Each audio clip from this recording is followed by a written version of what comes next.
Welcome, people, to our Modalities for Learning presentation this evening. And the fun part of this is the first year that, as part of the REA, we invited people to present demonstrations. And so tonight we have two demonstrations. I'm very psyched. And so I'm going to begin by introducing one speaker, and when they're done, I will introduce the second demonstrator. Okay. So to begin, Adriana Rivera, a lifelong learner of Puerto Rican descent, is a former seventh grade English teacher from Northwest Indiana.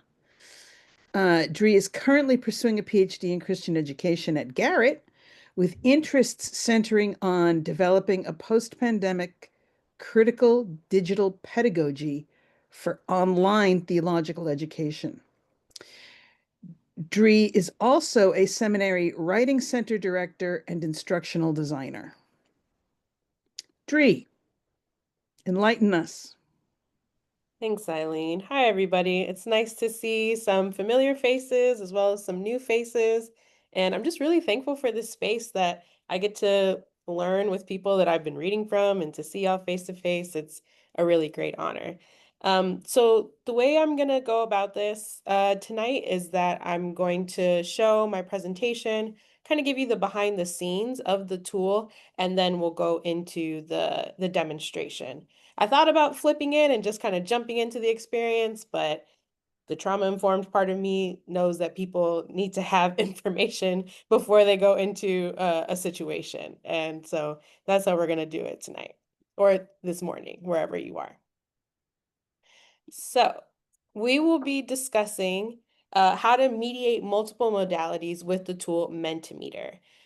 And maybe you've heard of this. I believe there was a session earlier that used Mentimeter, so maybe you've kind of got some practice with it, or maybe it's new to you, but hopefully this will give you something that you can take away. So by the end of the session, the hope is that participants will be able to become familiar with the utilization of Mentimeter in multiple modalities, distinguish between asynchronous and synchronous applications, and apply Mentimeter to a teaching scenario or a meeting scenario, wherever that might be. That would be helpful. So the way I would love to do this is to do some quick introductions just to know who's in the room and how we might apply this tool. Then I'll describe some of the Mentimeter features, show you on the platform what it looks like. We'll get into all the different slides and question types. And then I'll share some examples from some classes and some programs that I've done using Mentimeter.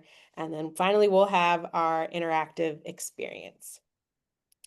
So let's go around. Yeah, if we could just lightning round really quickly. If you could share your name, your institution, and a course or an event or a program where you might use Mentimeter and which modality would be most helpful for you to do that. So on my screen, I have Eileen, and so I'll invite her to share, and then if you could pass it to whoever is next to you on your screen. Thank you, Dree. I am currently institutionalist because that's the upside of retiring. I was at Boston University. I could see myself adjuncting again somewhere, ideally in an online context. And so, yeah, synchronous or asynchronous, I'm not sure. On the course on art and religion. Oh, and I'll pass it to Paul. Okay, so my name is Paul Van Straten. I'm a Master of Education student at the Memorial University of Newfoundland. And a course where I might use Mentimeter, I'm just going to say that I could maybe see myself using it maybe during a sermon, if I preach a sermon at a church that I attend.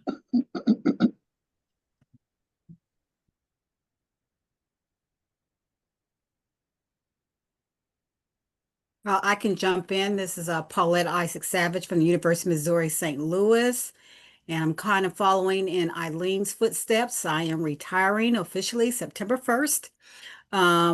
But if I were to think, yes, that's how I feel. But as I think about courses that I could possibly use this in, easily one of my adult education courses, like our foundational course, the Adult Learner. And I will pass it on to Noel. I'm Noel Schul, retired from the education faculty in St. John's, Newfoundland, Memorial University, where I taught religious education as part of the teacher preparation program in the university. And I don't know anything about Mentimeter offhand or on hand, so I'm looking forward to finding out something about it. So I don't have any idea at all about applications.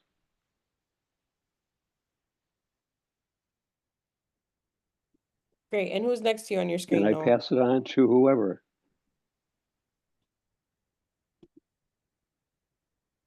Okay, I have Mary Hess at the top of my screen. Okay, I'm Mary Hess. I teach at Luther Seminary in St. Paul, Minnesota. I didn't know you could use Mentimeter in an asynchronous way, so I'm very interested in that. I've used Mentimeter in synchronous dismantling racism classes and with Stephen Brookfield, who uses it a lot. But I very much want to know how to use it asynchronously. And then I have Tabitha Christiana next on my screen. Mary. Hello, everyone. My name is Tabitha Christiani. I'm from Indonesia, teaching Christian education and theology of disability at Duta Wacana Christian University. But right now I'm at Sydney, Australia. So I can join this session. Otherwise, it must be very early in the morning in Indonesia. And I have used Mentimeter for youth in the church. And I will use it much for undergrad students in my classes. Thank you. So I will pass this to Julia. Hi. I'm trying to leave in the other account. Okay, no echoing. Hi, I'm Julia, Julia G, calling from Trenton, New Jersey. I most recently graduated from St. Vladimir's Orthodox Theological Seminary, and before that I was adjuncting at College of Education, Seattle University. So at Seattle, I taught human development. So most ideally, I hope I can teach a class that's focusing on adult development with spirituality as one major area. So I haven't taught that, but I hope to be able to do so. Another area I hope, if God allows, teaching something in a comparative religious education. I'm a Chinese. So I witness or participate in my mentor Stephen Brookfield's many classes. I assisted him in teaching using Mentimeter. Before this, I wasn't aware it could be used in other, asynchronously. So I too very much I'm curious to see how that can be done. I hope to be able to do it, practicing myself in the future. If I understand it correctly, I invite someone. Is that right? Sure. My apologies. I came in a little late. I just came back to where I live, so I don't know who haven't spoken yet. So could whoever hasn't spoken just do that? I have Vaughn at the top of my screen. So Vaughn, if you'd like to go. Yes, thanks. I'm Vaughn Clemens, retired Presbyterian pastor educator. I have used Mentimeter for quite a few years, mostly synchronously, but have dabbled a little bit with it asynchronously, but looking forward to seeing more how that might be used. And I'll call on, let's see, Annie, you haven't gone yet? Sure. I am Annie Lockhart Gilroy, Associate Professor of Christian Education at Phillips Theological Seminary in Tulsa. Graduate of Garrett, so hey, Drew. And honestly, I echo the person that says, I don't actually know enough about Mentimeter to answer this question. So I look forward to learning about it. Thank you. Let's see, and we still have Nelson, Paulinus, and Yen to share. Okay, I'm Nelson Strobert. I am retired from United Lutheran Seminary, formerly Gettysburg Lutheran Seminary in Gettysburg, Pennsylvania. I'm here to learn about Mentimeter. Thank you. And I am Paulinus, and I am a PhD student in Boston College.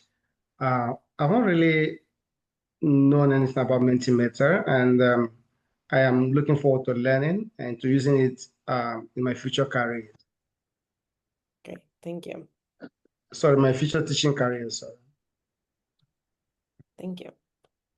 And then, Yen, if you're able to share, please do. We also have some folks in the chat. We have Garam, who's also from Garrett, who has used Mentimeter before. Dr. Gina Robinson. Hey, all my people are here. Who would like to use it in educating for social change. And then Tamis, if you would like to share out loud. It's Tamis. Sorry, it's Tamis, just going to okay. be very loud in the background tonight, so I'm just going to be on mute. Okay, no worries. Thank you so much. Okay, so from what I heard, we are using Mentimeter in lots of ways and lots of different levels of understanding. Some of the types of classes I heard were art and religion, maybe in preaching, educating for social change, and human development. And I appreciate you all taking the time to hear the wisdom that was already in the room, because we have to remember that everything that we need, we already have. And sometimes in the virtual space, we come in and we receive, we log in, we receive, and then we move on, which is one of the gifts of the virtual space. But at the same time, doing this is still an embodied experience. So I appreciate you all bringing yourselves into the space. Oh, Patricia is here too. Patricia, do you want to do your introduction or put in the chat? Sure. Hi, everyone. My name is Patricia Bonilla. I am from Garrett. See lots of Garrett folks. I teach at Austin Presbyterian Theological Seminary in Texas. And I am here to learn. I have never used Mentimeter. I've seen others use it. I've seen one person use it in a class. But I myself am not familiar with it, so I am eager to learn more about how I can engage it. So thank you, Dree, for leading this time with us. Thank you.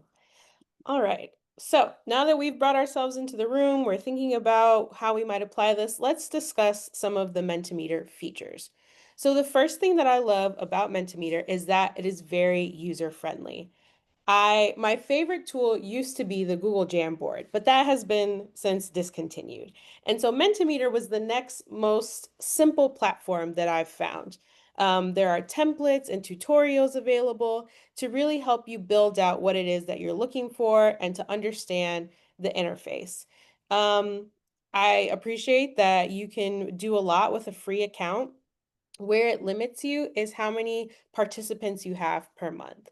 But if you're teaching in a small class, say of 8 to 10 students, you can do a couple of different Mentimeters, a few Mentimeters a month, and then allow it to reset, right? And so if we're not meeting every day, that limit is pretty manageable within the month.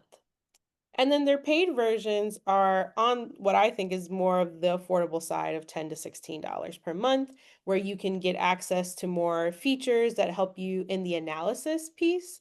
So if that's something that you're looking for, it might be worth investing in. They also do arrangements for whole institutions or organizations. So that might be something, if you feel like this would be applicable to your whole department, you might make a proposal for to have an institution-wide license for Mentimeter. And as I said in the title, this can be used in multiple modalities. So we'll be using it in this synchronous online space where we'll all be participating in the Mentimeter live. I've also used this synchronous in person, and I heard a couple people give that example as well. In a preaching format, I think that would be so cool to have the Mentimeter on the screen and see the congregation participate in that. You can also do it hybrid synchronous, so you might have some students in the classroom, some students on Zoom, but everyone is going to the same Mentimeter with the same link and participating together across distance. And then the other nice thing that they have is a survey option. So you prepare the Mentimeter questions and send out the link for people to answer asynchronously. And then you, as the moderator, can look at the results and then use it in your next session. There's also a Teams integration if your organization or institution uses Teams. This is something that Garrett has. So while we're on a Teams call, we can click the Mentimeter button and it goes right into the call without having to go to a different website or to have people pull it up on a different device. And so it's really smooth to integrate it into other features. And another thing that makes Mentimeter, I think, a really powerful tool is a little bit ironic or seems a little bit like an oxymoron, right? How can an anonymous tool make us embrace our humanity? Or how can an anonymous tool, which by being anonymous, is that taking away your voice? But really, what critical pedagogy scholars have found is that the anonymous feature is actually empowering. It's a low stakes, high reward way to be able to enter into the learning space. And it's one that moves beyond and pushes these normal, whatever that is, face-to-face classroom expectations. And in this is resisting the neoliberal performative classroom, that you have to come in and talk a certain amount of times. When I was a 7th grade teacher, that was one of the things that the district had us do one semester, was that we had to put a tally mark next to every time a child spoke in the class. But that didn't really indicate that they were learning. It just meant that they felt this pressure to perform in this certain way. But by being anonymous, it invites a certain freedom of expression that if someone's still kind of working through something or taking away that fear of like, if I'm wrong, my name is attached to this, or having to speak it out loud or put it in the chat with their name attached, that could bring a lot of shame. And especially in the areas that we're teaching in, people have questions, people have doubts. We're dealing with things that touch deeply at the heart. And so by taking away that pressure, people feel more open to share. And this also is kind of a decolonial move almost, in that it blurs the boundary between teacher and student, flattening the power dynamics, because all voices are held in equal weight in this type of setting. So I like that Mentimeter has that feature, and the discussion is still generative even if no one's name is attached to the results. Another feature that I really appreciate is how Mentimeter appeals to multiple intelligences.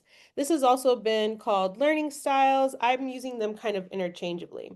But basically it's saying that people learn in different ways.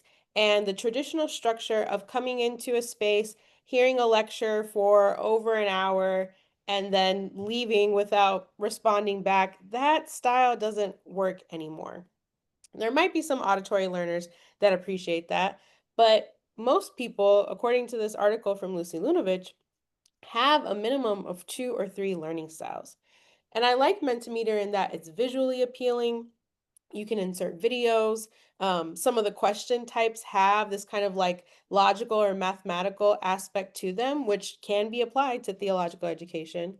And so in that, people have the opportunity to plug in where they can, to get in where they fit in, and have an activity that helps them learn, that helps them register. And it's doing this with multiple learning styles at the same time.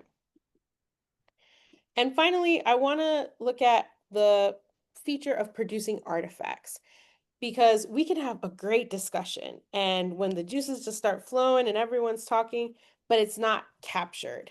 And that capturing can be really helpful to continue those conversations, to show that what students have shared matters by keeping that. And so you can do PDF results of your Mentimeter. There's an Excel option with the paid account, and you can upload this to the LMS. You can use this as a discussion point in the next class. And it's also really helpful to compare midterm or end of course assessments to capture the learning along the way. This also gives you an opportunity to share evidence with your colleagues that look where we're learning in this class, how it's connecting in this other field. So there's an assessment piece too that I think is really helpful. So before we get into the slides and question types, I want to take you to the website. So you can sign up with any email that you prefer, and you have your homepage where you can find the templates, you can find the tutorials that I actually find really helpful. There is an AI feature on here, and admittedly, I do not usually work with AI, but if that's something that you're into, there are options for that as well. So now let's look at some of the slides and question types that are available with the Mentimeter. So you make a new presentation, and what do? So when you make a slide, you have different options of what that slide could be. It can be a question, but it can also be introductory, right? They build the instruction slide for you to give your participants a code that they can type in, or a QR code. You can start off with text. Maybe it's your objectives for the session. Maybe it's a quote to center the group. You can add whatever image you like, or even a video.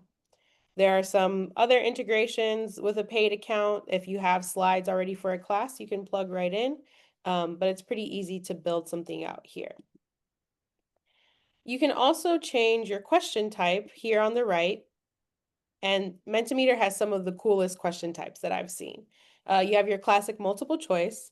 Then you have word cloud, which participants will type in a word and it'll appear here. And the words that are bigger are the words that have been repeated. And I have an example of how I use that in an Educating Christians for Social Change course. You have open-ended, which again, this anonymous feature kind of lets folks answer as they feel.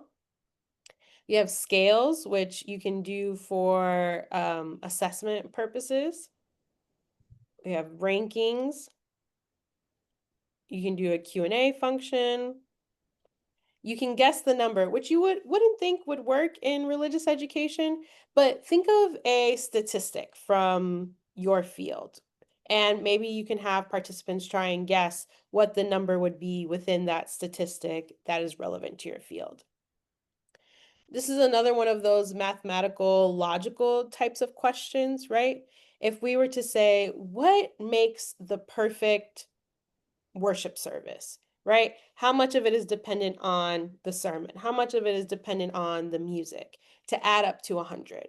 And different denominations, different faith traditions will have different answers. So you can use a question like this to help think in a mathematical or a logical way about liturgy.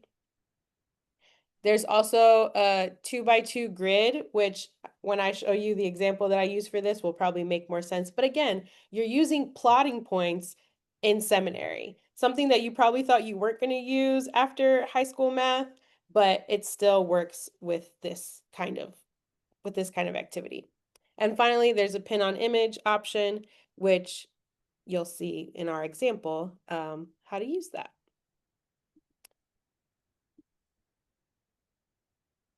So here's a couple of Mentimeter examples before we get into our interactive one. So this would be a word cloud type of question. And in the Educating Christians for Social Change class that I was able to TA a couple summers ago, we asked participants to enter 5 descriptors that they felt represented themselves and their culture.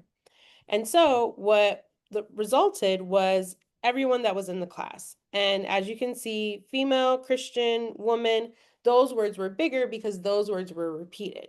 So then the discussion that followed after this was, well, who's here and who is not? what perspectives might we be missing in our discussions about social change? And who do we need to center that might not be represented in this? And so this word cloud activity was able to lead into a deeper discussion. This is one of the plotting activities that we did. And so these were terms that came up in the readings for that Educating for Social Change class. And we plot them on a graph of how much did the individual understand this concept versus how much did their community understand it. And so some of these questions, it was a similar answer for their personal understanding or for their communal understanding, but others had more variety and more range. Another cool thing about Mentimeter with this feature is that when you hover over the results, you actually see all the different variations. This is an average of the response, which I'll show again in our later example. And finally, I want to show you what a whole presentation might look like. We're not going to do this one, but I'll just kind of walk you through the steps. So in our ministry courses at McCormick, where I also work, we place students in field ed sites and we come back and reflect on those experiences. And one of our reflections was on a trauma-informed approach. And so we started this presentation with the guiding principles to a trauma-informed approach. Then we watched a video of an organization that was reaching out to a specific community. Then we used the sliding questions to determine how well the Weave Youth and Community Services followed the trauma-informed care. And the rubric that we had was uploaded to the LMS, so you can add in, you can connect in other course materials. So they evaluated that program that they saw in the video, and then they were able to evaluate their own site. And we had an interesting conversation about, what their sites were doing well, what they could improve on, what other resources they might need. And again, they didn't have to name their site. They didn't have to say specifically what someone did or what issue was happening. But by using these scales, we were able to have a generative conversation. So that was a lot of talking. I appreciate you holding on to that. Now let's get into the demonstration to see it all come together.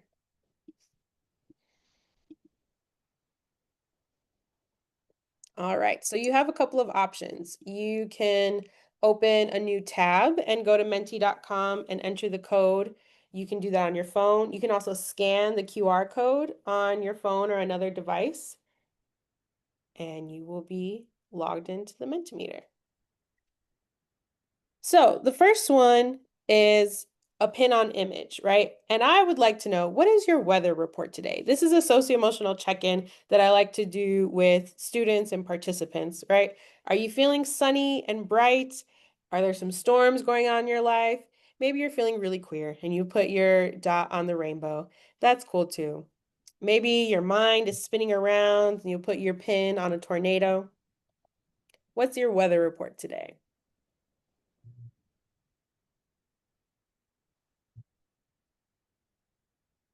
Okay, I see we have 11 out of 14 responses.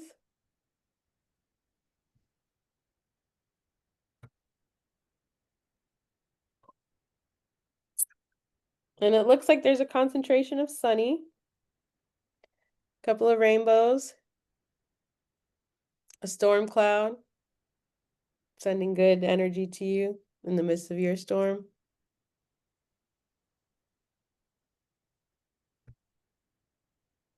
Great. So an activity like this just helps you to take the temperature of the room. If you see that there's a high concentration in one of the more negative emotions, that might be a sign to stop and do some kind of centering moment, to have an opportunity to check in if folks want to talk a little bit more about what's going on.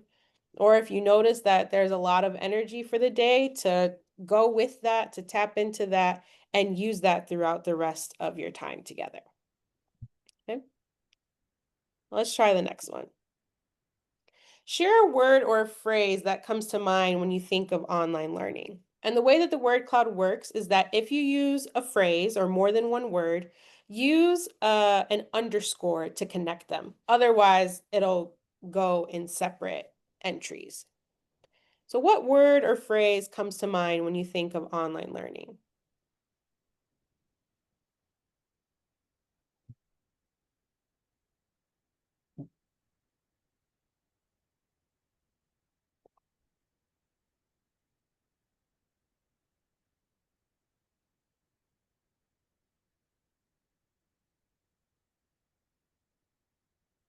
Okay, we have about 9 responses.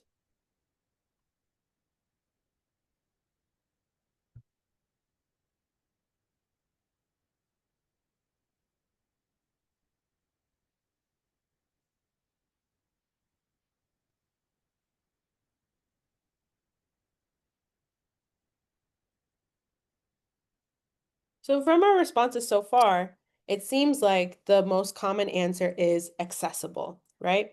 But we could also go through and separate the different responses into more positive or negative reactions, or talk about the relationships between the different phrases that are here, right? Easily distracted, challenges in concentration. We can start making connections between responses. And maybe some are not positive or negative. Maybe they're more neutral. But again, this type of question is a jumping off point for more discussion. But I'm glad we think that online learning is accessible.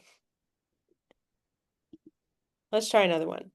Rank the following modalities from your most to least preferred. So you can drag them in order, and your first one would be your most preferred, and the fourth one would be your least preferred.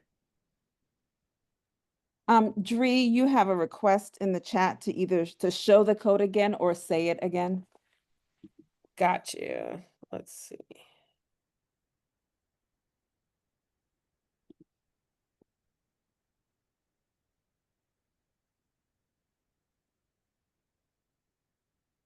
Oh, it's at the top of the screen too. It's 45479967. And I'll also put a link in the chat.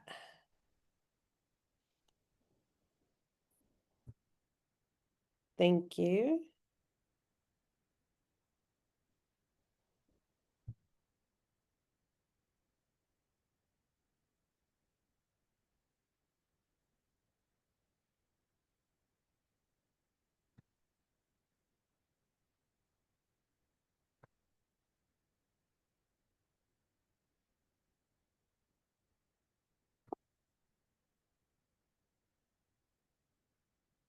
I'm actually very surprised to see asynchronous ranked first.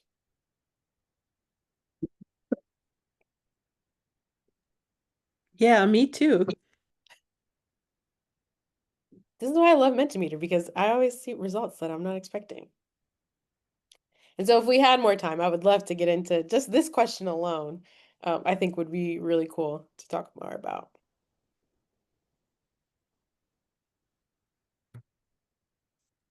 It, however, does not surprise me that hybrid is the least preferred because I think that's the hardest to do well. Sure. Oh, and F to F is face to face. Thank you, Julia. And see, hybrid is my favorite. I know it's the hardest, but it's my favorite.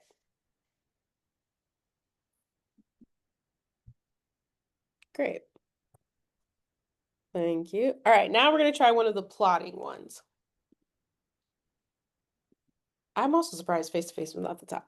Okay, so for this one, you'll plot the following online learning tools in terms of their effectiveness in conveying course content, as well as their accessibility. So on your screen, you're going to slide from 0 to 5 of how effective it is, and then how accessible it is. And it's going to plot for you on the screen. So that's the hard part with this one, is that the participant screen looks different than the presenter screen. But how effective and how accessible are these different tools?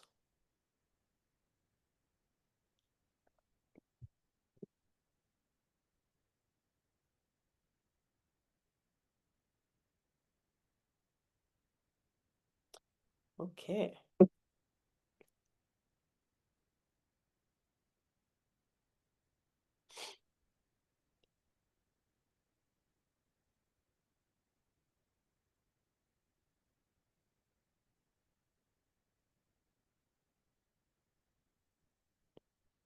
5 would be high.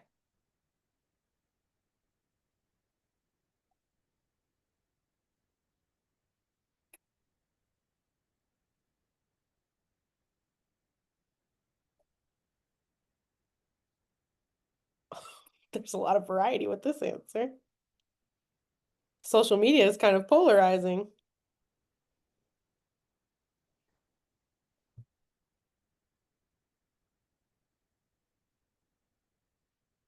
Interesting.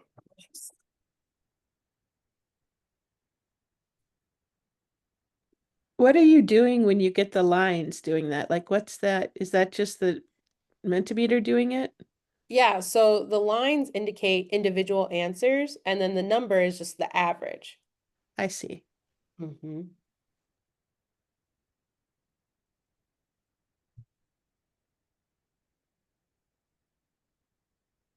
Interesting. Yeah, I like how social media is kind of a polarizing thing in that we see that it's accessible, but we can't really decide if it's effective or ineffective. We're kind of split on that. And that's what those individual lines tell us is the personal responses.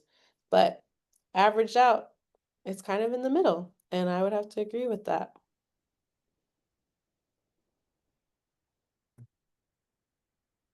Very interesting.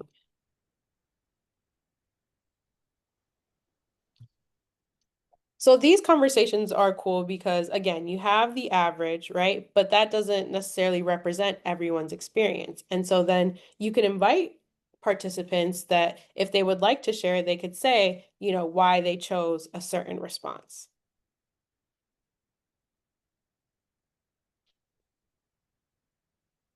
And you were hovering over the ones to get the lines? Mm-hmm. Like hovering in the sidebar or hovering in the, yeah, hovering in the sidebar. Okay. So I can hover over them on the map. Cool. And then Julia had a good point in the chat.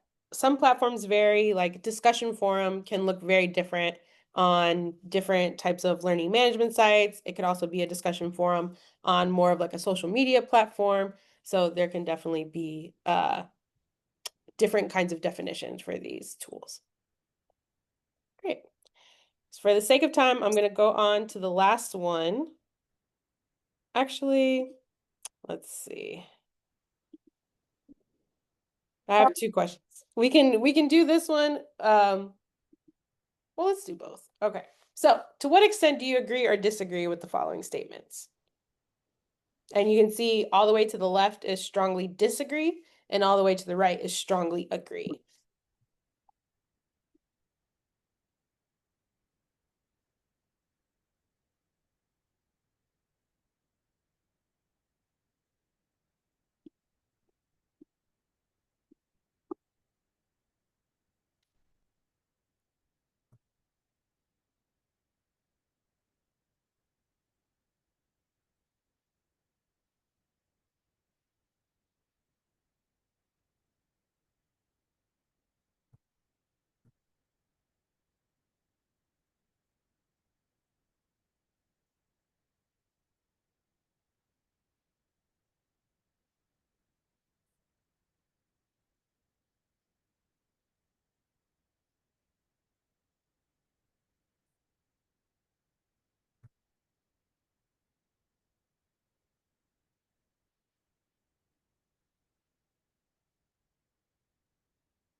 Great. So we see a variety of answers with this kind of survey question as well. And it is interesting to kind of see the flow as different people add their input.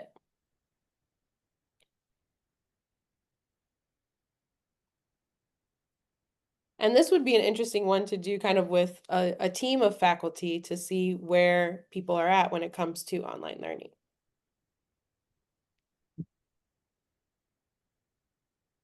So for the sake of time, I am going to end our presentation here.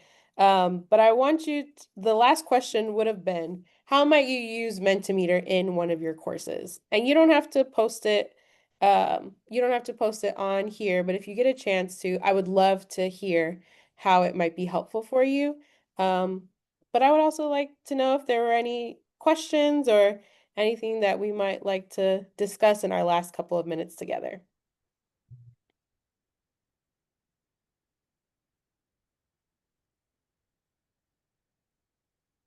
All right, thank you for participating in this whirlwind demonstration. And I would love to hear from folks if you'd like to chat more. I'll put my email in the chat. Thank you.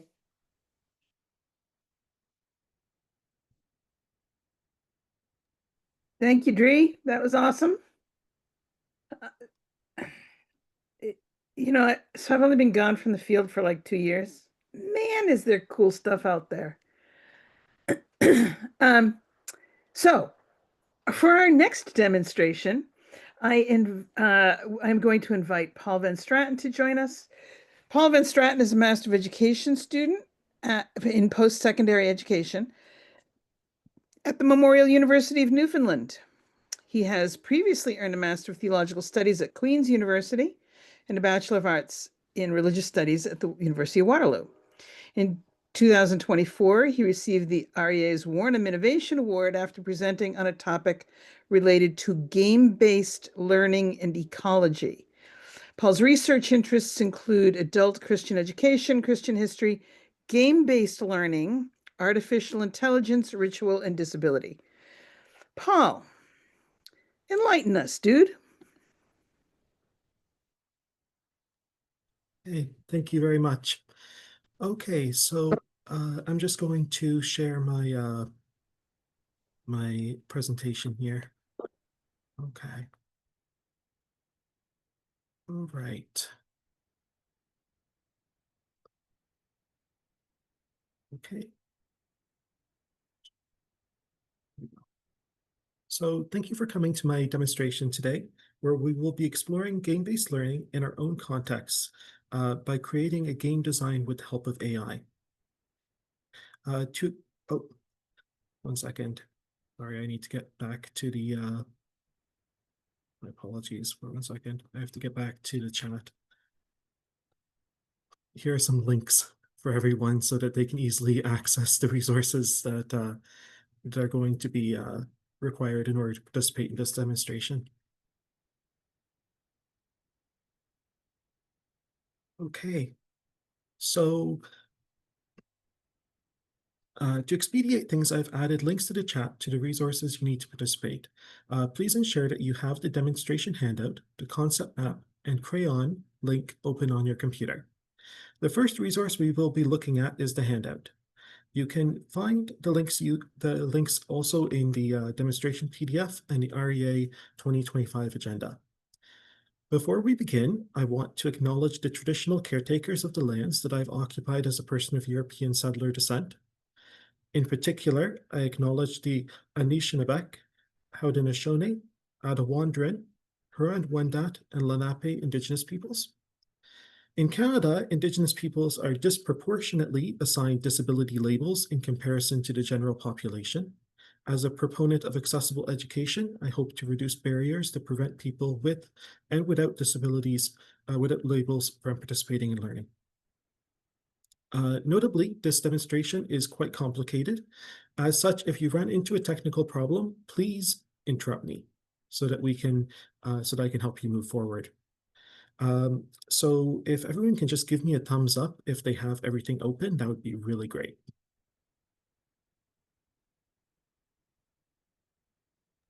For some reason, the concept map isn't working for me. Okay, let me take a quick look at the chat. It might be having to do with the link. Okay, let me just open that 1 second. Okay, it's opening on my computer. Is anyone else having that trouble? I can't open it either, Paul. Really? Really? Okay. That's fascinating. It just says error loading file not found. Interesting. I wonder if it's not the whole link. Let me try copying it and pasting it. Yeah, maybe. Into. Part of the link, Paul, is cut off by a colon. I think the draw.io is coming before the colon in your link, and I don't know if it's It works if you copy and paste it into a browser. Okay. All right. Sorry about that, everyone. Oh, yeah. Okay.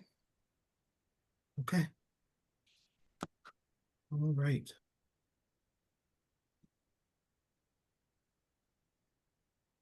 Okay. Is everyone else okay? Is anyone else have any trouble at this point? All right. I'm going to proceed. If you run into any issues, just let me know. So today we will be doing an AI-assisted learning exercise to explore digital game-based learning. This exercise is designed around the philosophy of constructionism. Constructionism focuses on how learning is associated with the creation and sharing of artifacts.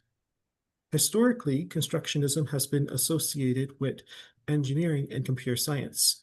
Indeed, the creation of digital games is a common constructionist learning exercise. Our constructionist exercise today involves designing digital game prototypes for educational games, also known as serious games, in religious education. In other words, we are designing games that could be used to facilitate learning in religious education environments. So I'm just going to change over to a browser at this point.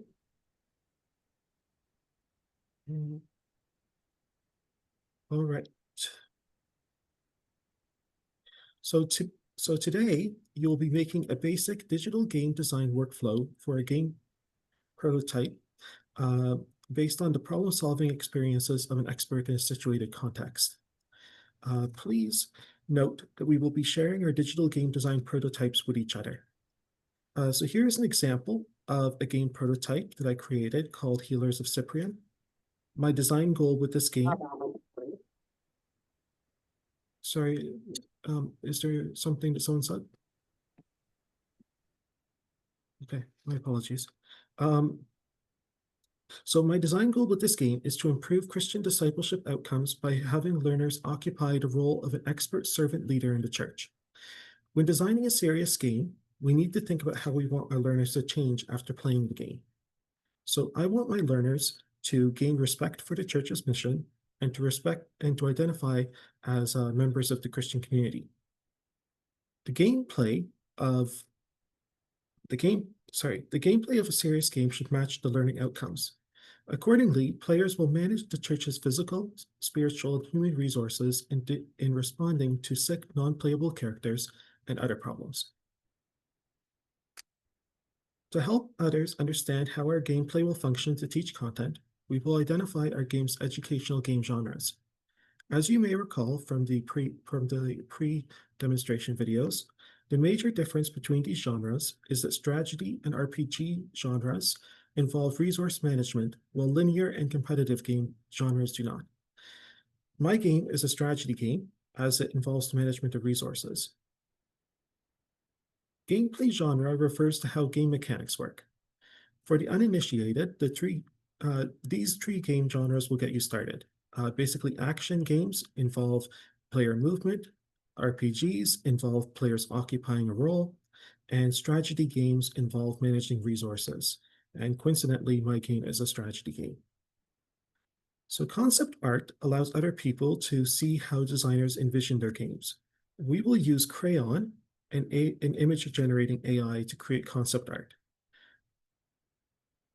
So please take note of the following table that you will be filling out. The first line of the table is for the prompt given to Crayon to generate an image. The second line discusses how the concept art will function in the game. And the third line shows the concept art itself. And finally, the document contains a concept map to show how the game should play. This concept map is based off of Guy's situated learning matrix, which was introduced in the preparation videos. The concept map illustrates the player's identity as a bishop during an epidemic in 2nd century CE Rome. While growing the church's reputation through a healing ministry, the bishop faces problems like persecution. And to solve these problems, the bishop has to utilize historically appropriate tools, such as Christian volunteers, to manage the crisis. More details are available in the preparatory videos if you have any interest. So does anyone have any questions before we begin?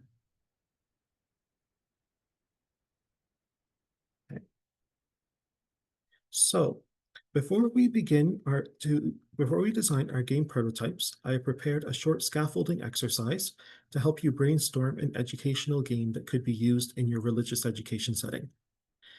You can find this exercise in the link shared in the chat. Again, we will be sharing these documents with each other near the end of the demonstration, so please fill them out as we progress. The scaffolding exercise is based on Guy's situated learning matrix, which I discussed a few minutes ago. So first, I want you to imagine an expert in a situated context in your tradition or field. By situated context, I mean a learning environment in which knowledge is used naturally. So try to think broadly about the term expert, rather than thinking about necessarily an academic expert, although you might choose an academic expert. Picture someone that you want your learners to imitate. Perhaps it is a volunteer in your community who helps people who are poor, or perhaps it is a person who proselytizes to outsiders. So for my game, I'm picturing an expert like Craig Greenfield, founder of Alongsiders International, author of the book Subversive Christ. Note that we want a role, not a specific person. And this means that my situated expert is a community developer who commits to grassroots Christian development.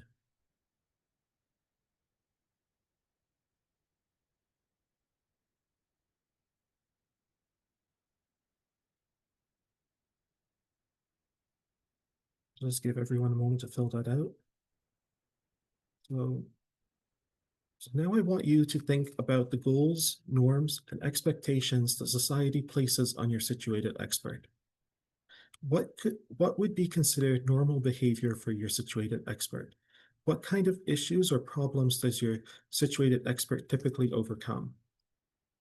And so working at my example, a Christian community developer may face problems such as landlord complaints, insufficient volunteer resources, petty theft, safety concerns, needs of the community, low funds, low morale, etc.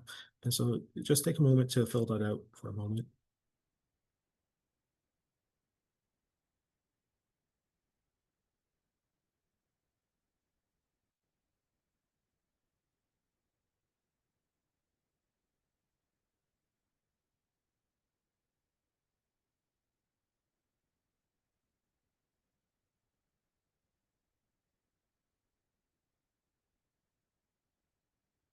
Okay.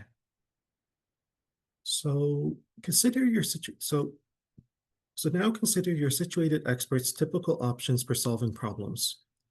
How is your situated expert equipped for dealing with issues that require your situated expert's knowledge and skills? For instance, your situated expert's tools may include specific skills, people, or resources that are associated with your situated expert's positionality. In other words, what are the tools and technologies that your situated expert uses to solve problems? So some of my community developers' tools include neighbors who could lend their time and skills, businesses that could donate food, a personal couch that people can sleep on, remembering details about people, conflict negotiation, etc. So if you could just take a moment to fill that out.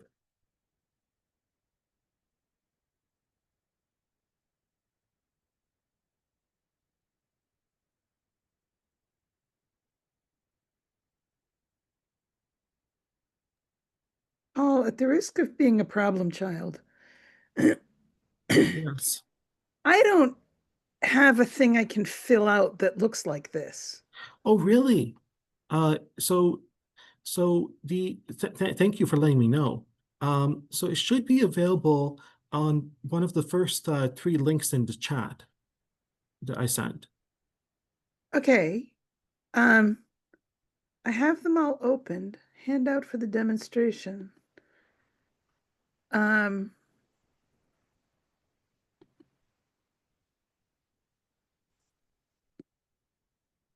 now I have it. I had to hit copy document. My bad. Oh, sorry. I can give you a few moments to catch up if that would No, help. no, no. You go ahead. I'll catch up. Don't worry. Okay, thank you. Okay, so finally, what is a circumstance in which your situated expert could face exceptionally difficult or numerous problems. So I want you to think about something that would make your expert have to think on their feet. We're looking here for a context as a space with problems. So something that's very difficult for your situated expert to handle. For my circumstance, I'm picturing the inner city cockroach-infested apartment that my wife and I stayed in while attending school for a year. I remember the building being full of exploited immigrants and people experiencing poverty, one of whom happens to be actually me living on disability-related welfare. And so I'm just gonna in.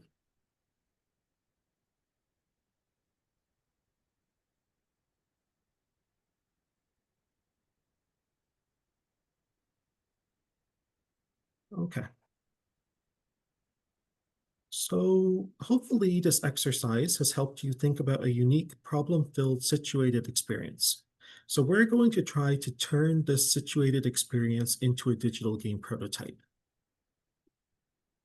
So if you scroll down, you can find the digital game design workflow. But before I go to this, does anyone else have any questions at this stage?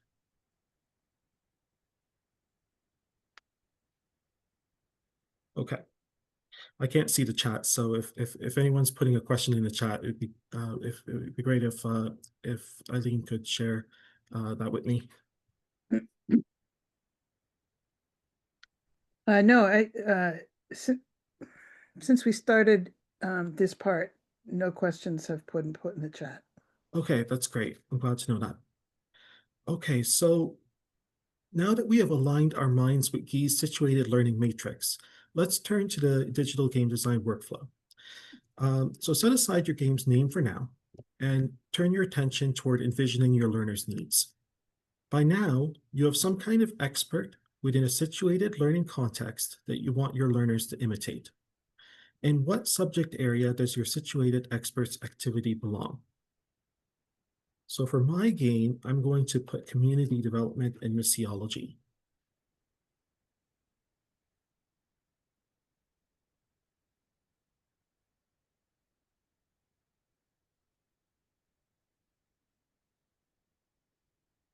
Okay. So let's think about how we want our games to play. We want our games to contain gameplay objectives that indicate our learners are meeting learning outcomes. So what kind of change do you want to see in your learners after they play your game? What would indicate to you that your learners have adopted the traits of a situated expert in your religious education context? Recall how your situated expert solves problems. What kind of situated gameplay objective would indicate that your learners have achieved the learning outcomes that you have identified? So it may be helpful in this circumstance to think about learning objectives that could be met in an ideal practicum. So for my game, I have the learning outcome of developing competence in relationship building for missional activity. And the corresponding gameplay objective would be to use interactive dialogue, service, and gifts to foster positive relationships with people outside the church community. For those who play games, I'm kind of thinking along the lines of something like Stardew Valley or Animal Crossing, perhaps something like Harvest Moon, where player interaction occurs with NPCs. So you can take some time to fill out your learning objectives and gameplay your learning outcomes and gameplay objectives as I silently fill out my document. Okay, so if you can just finish up those, we'll be moving on. So now that you have an idea of how your game will play, I want you to take a moment to reflect on what kind of educational genre fits your game and learning objectives. So if you find yourself forgetting the educational game taxonomy, you can find a diagram of the concept on page 13 of the PDF. In my case, the educational game genre is strategy, as the game involves the management of resources. Most likely, it will be a strategy game that you're creating. That tends to be the genre that most educational games tend to fall into. So we also need to determine the gameplay genre of our games.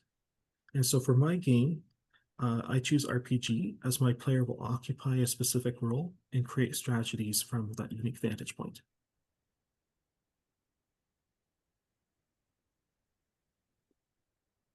And this brings us actually to the fun part of the demonstration.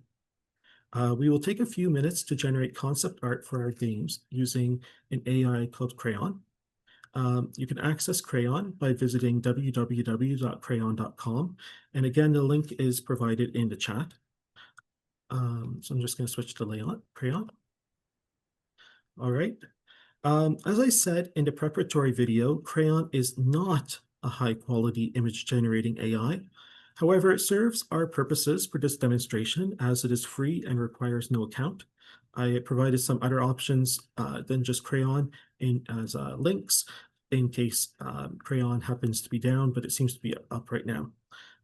For this exercise, we will be using Crayon V4 Auto, which you can set by just clicking on this fox over here.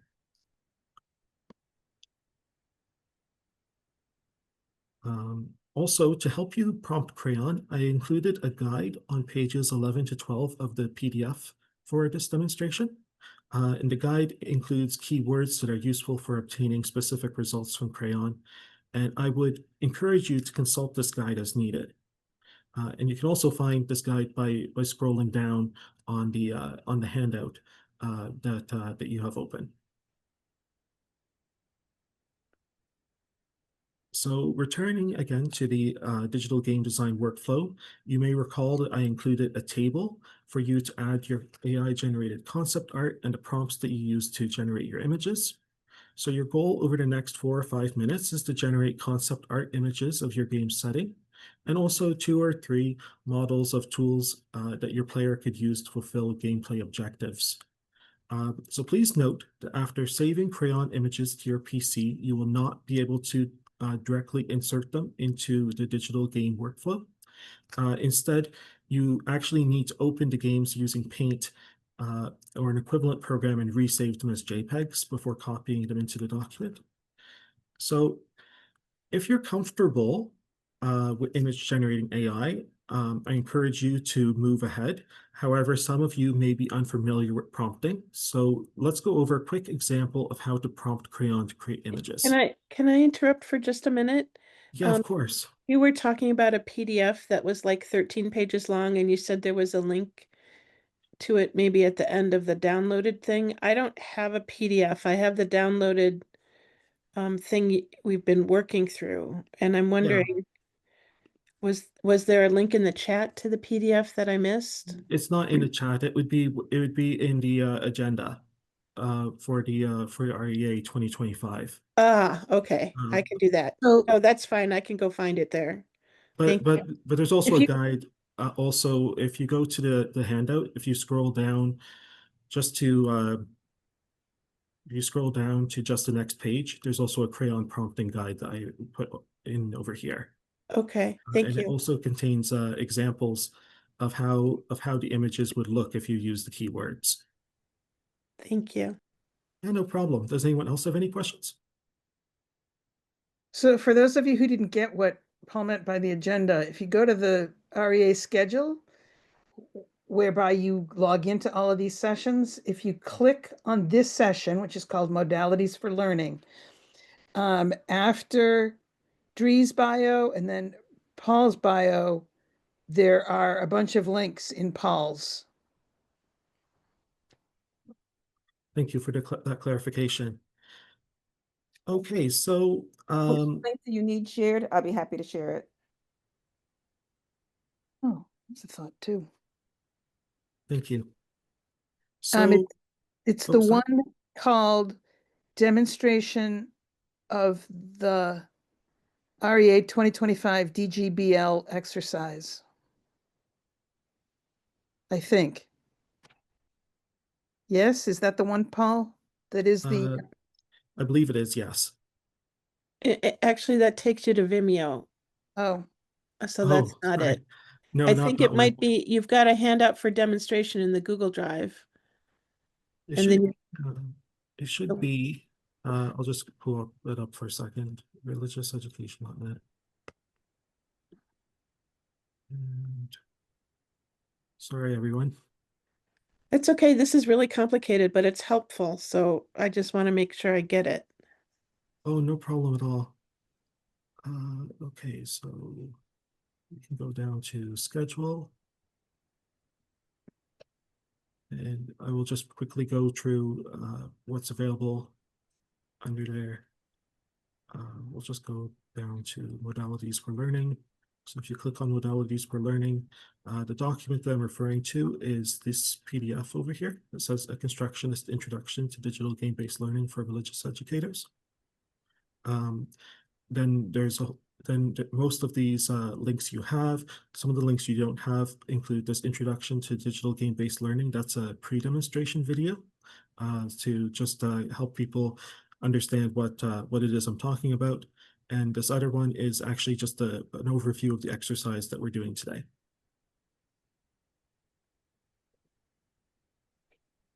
Thank you. Okay.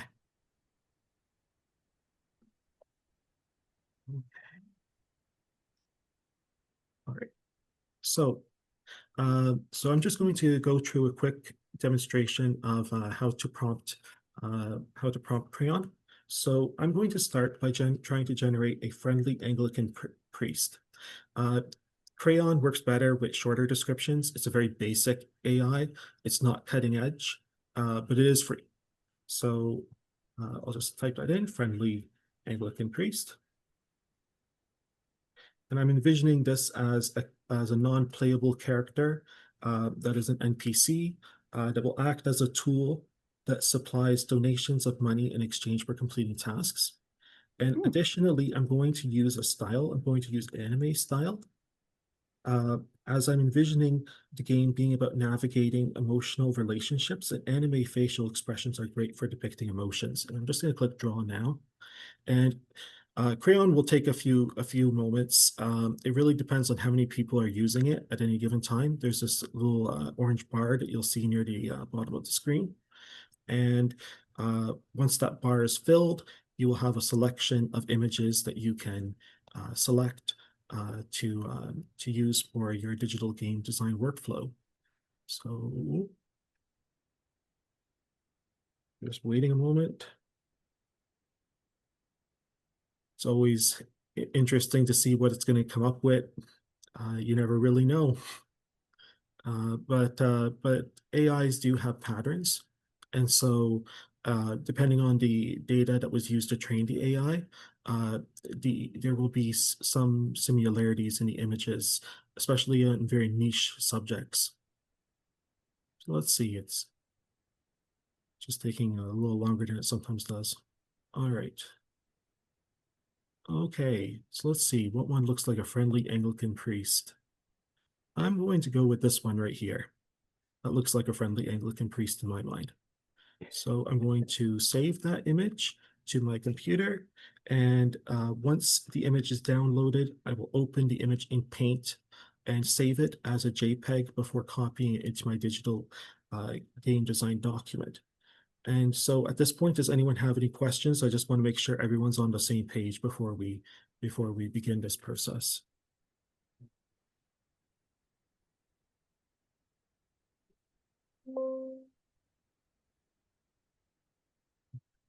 So I will be silently creating a game prototype along with you, but you should use this time to explore Crayon rather than following along with my screen if possible.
Can you tell us how to save the image to Paint?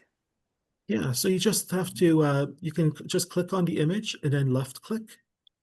So right click on the image to open it into a large view, and then just left click and say save image as. Okay. Okay, and then you can just save it. And then As a JPEG or as a.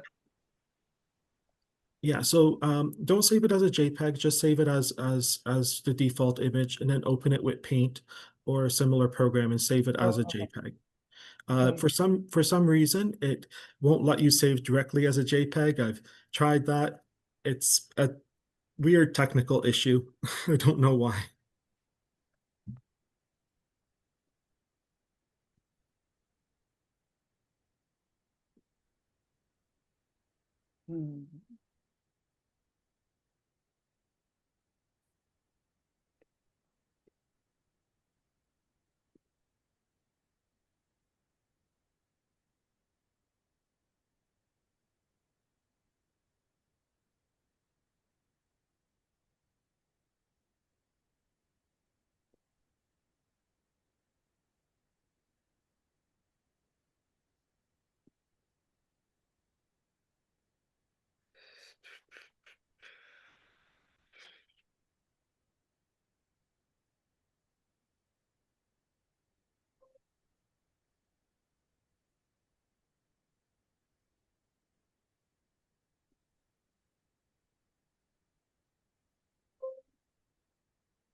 Paul, this is Paulette. So with the crayon, is it the case that if you don't save your picture right away, it will disappear?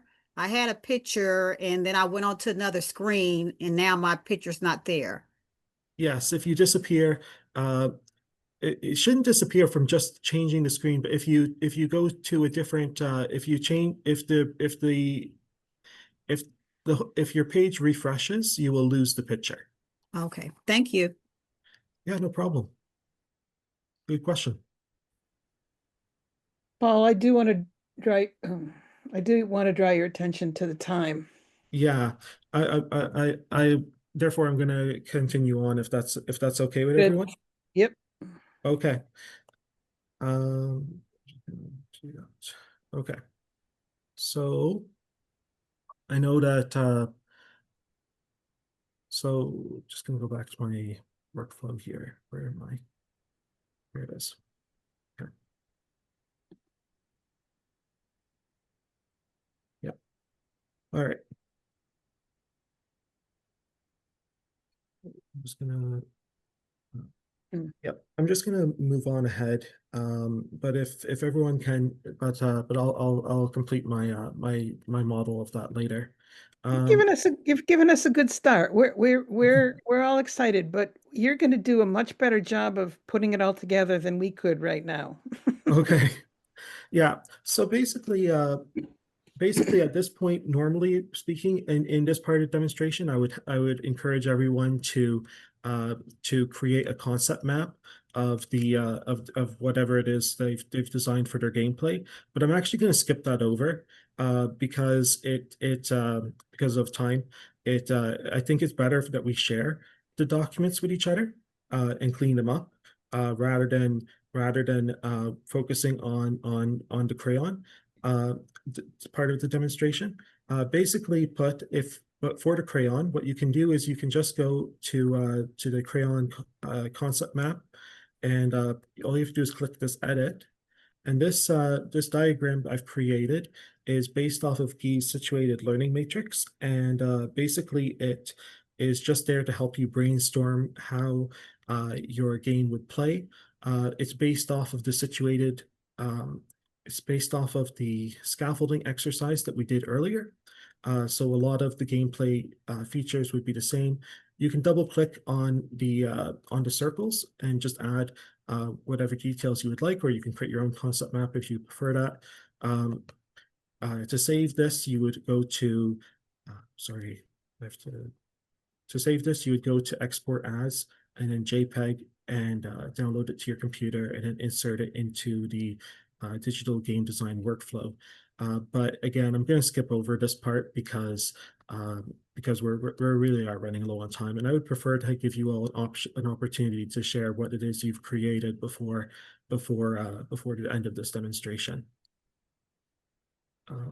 And so I'm just going to give everyone maybe 2 minutes to just quickly wrap up their documents, and then we can just quickly share and discuss after it, if that works for time. Yeah, sorry. though I have to tell you, I think that you're light years ahead of us. I could be wrong. I may just be the slow one in here, but I think that, yeah. You're not Eileen. Sorry. Normally speaking, this I exercise got lost a long time ago. Normally I do this. You have videos in there. Do you walk through this exercise in the videos that are linked at Vimeo? I do, yes. So maybe that, because, so the one thing can you just talk us through, once you get the stuff in the concept map, is there a game engine, or how do you get it from the concept map into what could be played?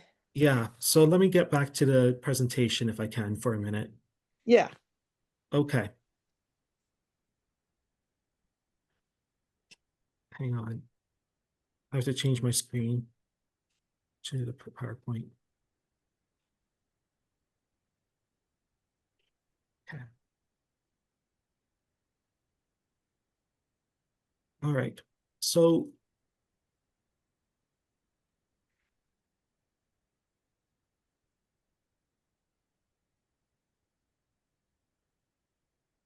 yes.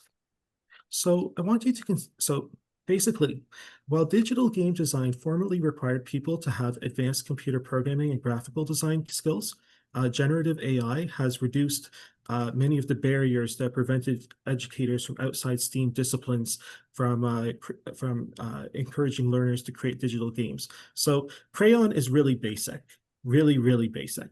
But there are other AIs that can do a lot better at generating actual art assets. And there are also AIs that can generate code that can be used for creating digital games. Like for example, Unity can allow you at this point to work with an AI to generate code for creating a game. These tools right now are still quite complicated for people to use, but the field is changing and rapidly growing. And that is to say that right now it might be difficult still, but soon, if the technology continues to advance, practitioners of religious education will likely be able to design and create digital games that teach subject-specific skills and encourage learners to develop digital games as learning artifacts. And that will open up a wide variety of constructionist options. I will add a couple of links to the chat of some other resources that you can that are being developed right now for the use of digital game design. So some final thoughts. And basically, you might be wondering why religious educators should care about digital game-based learning. And that was the point of this exercise, was really to teach the concepts of digital game-based learning. That is, digital game-based learning is compatible with universal design for learning. Studies suggest that digital game-based learning is particularly effective when working with populations that struggle with traditional learning methods, such as people who have intellectual disabilities and people who are neurodiverse, such as myself. Additionally, educational games created by religious education practitioners may allow people who face social barriers to participate in situated learning. And finally, some research suggests that designing digital games helps students learn critical thinking skills and retain content. With advances such as these, I'm hopeful that religious education practitioners will utilize AI to advance digital game-based learning within the field. And that is the end of my presentation. I'm kind of jaw-dropped right now. Holy smokes, it's like this easy? I'm very impressed. Very impressed. I was going to say, Paul, a bunch of us years ago came up with the rationale, a name and scenarios for a role-playing game, and we couldn't talk any game designers into helping us do it. And now I feel like maybe we could actually figure out how to do it. So I put the link in the chat to what we had created back then. The conceit of that game was that you wake up one morning and all the religious institutions have gone. What would you do? If there were just remnants of pieces, what would you do? And we had these different scenarios. So I'm excited. I really appreciate this. Well, thank you. I'm actually sharing right now a few links. One is so some of this stuff is accessible to the population, some of it's not. The one that's most impressive is Google Genie 2, which is an AI that Google has behind closed doors right now. And it can actually generate off of a single prompt. It can generate gameplay in 3D. Okay, just off of a single text prompt, it can generate gameplay. Another one is Game Gen AI. It can also generate game worlds just on the fly in real time. You can check those out if you like. Basically put, right now, we're at an interesting point in that the technology is growing very fast. And I believe that, well, I mean, I know with my skills, I could already create digital games before this, even before this technology came out. But with this technology, I mean, we're talking about reducing a period of time that would have taken weeks or months to days, maybe hours. You know, it goes very fast.